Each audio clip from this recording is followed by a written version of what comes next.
I had another brother in Eritrea, Yrga Josief. We had, I should say.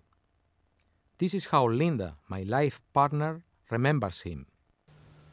Santi and I would go to work each day, and very often Yrga would meet us for our after-work beer drinking debriefing session in a bar, and he'd often join us for dinner as well. He came round to our house. He used to fix problems if we had them, like with our water or with neighbours.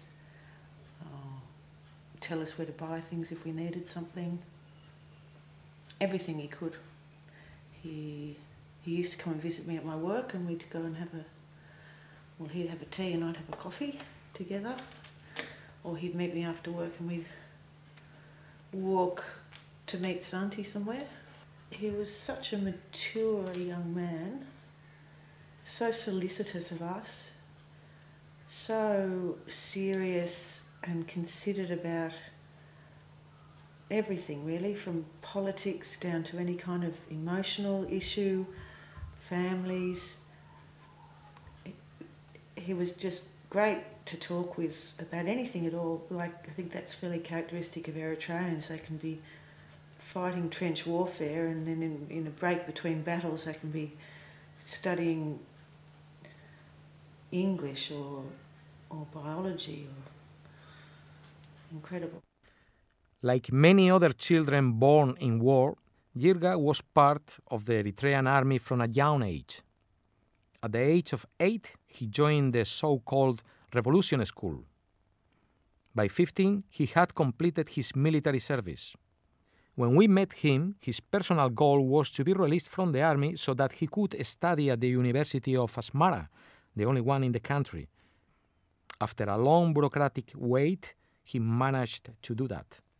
Yrga, Joshua, Linda and myself had been sharing many good times until May 1998, when war between Eritrea and Ethiopia broke out again on their common border.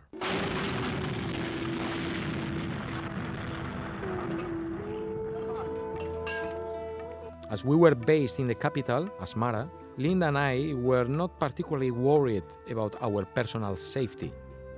At the end of the 20th century, you just didn't hear of one country suddenly attacking the capital of another.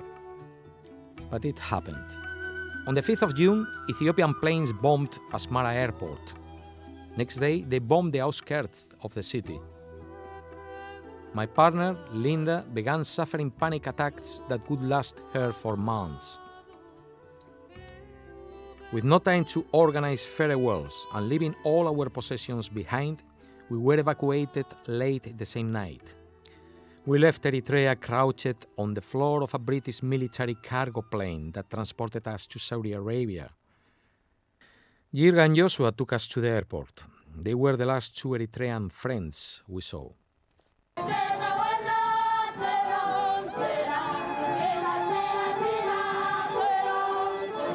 This time, the war lasted for only 2 years, until 2000, but it left another 100,000 Ethiopians and Eritreans dead.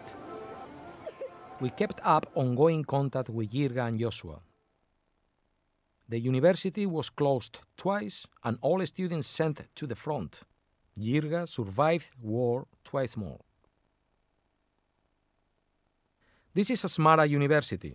On July 31st, 2001, with the war at a halt due to the presence of United Nations peacekeeping forces, the union leader of these students gave a speech at a graduation ceremony.